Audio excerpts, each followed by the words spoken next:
what a night, what an honor. When you're fortunate enough to get an honor like this, obviously, there's an awful lot of people to thank. And the first group's always your family.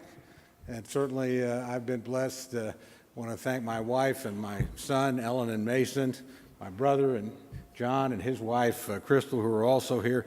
But I'm privileged, like a lot of people, to be part of a really big family. 6 generations of Chickasaws, and boy, are they here in force tonight. And 5, you bet, I'm very proud of them. And 5 of Scotch-Irish settlers that were pretty tough themselves, and they arrived out here on the frontier in Oklahoma. But most of all, like everybody here, I want to thank my mom and dad. My dad, John, my late mother, Helen, especially. Any good that I ever accomplished, anything I was ever privileged to do, all began with them, and I'm so grateful for them, and so sorry they're not here tonight. But you know, in this business, friends and colleagues make a lot of difference too along the way.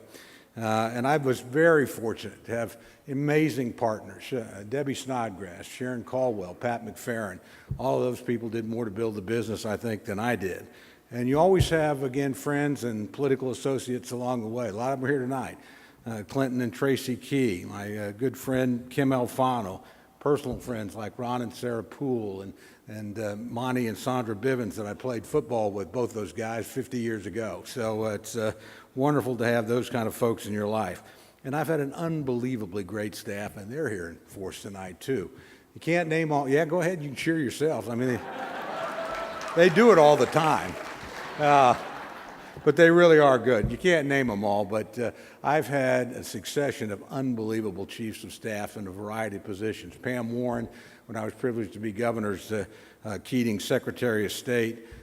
In my personal congressional office, Leslie Belcher, Pete Kirkham, and Sean Murphy, all been unbelievable, and Susan Ross in my capacity on the Appropriations Commission. So just really great people.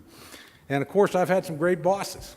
Some really great bosses. First guy that ever gave me a job, the late Harold Hunter, who's the uncle of our current Attorney General, was the state Republican Party chairman. I thought I was going there for a year, and I never went back to academic life after that, quite frankly.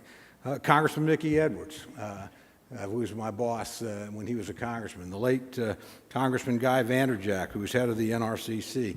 Jim Nicholson, who was chairman, of the Republican National Committee when I was fortunate enough to be there. But my best bosses, my favorite bosses of all, were Governor Frank Keating and First Lady Kathy Keating, and what an honor it was for me to serve with them.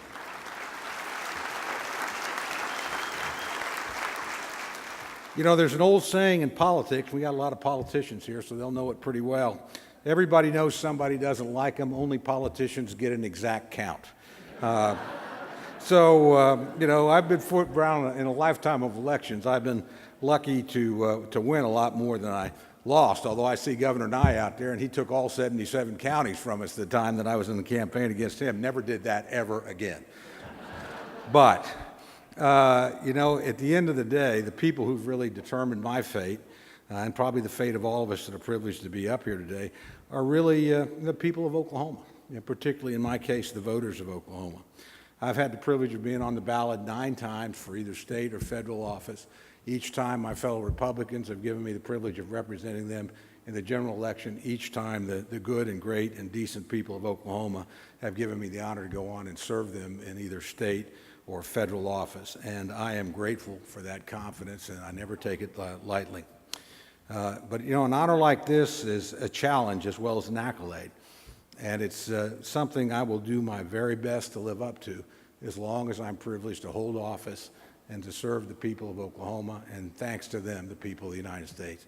Thank you again, Oklahoma Hall of Fame, for this unbelievable honor. It's a privilege for me to be here.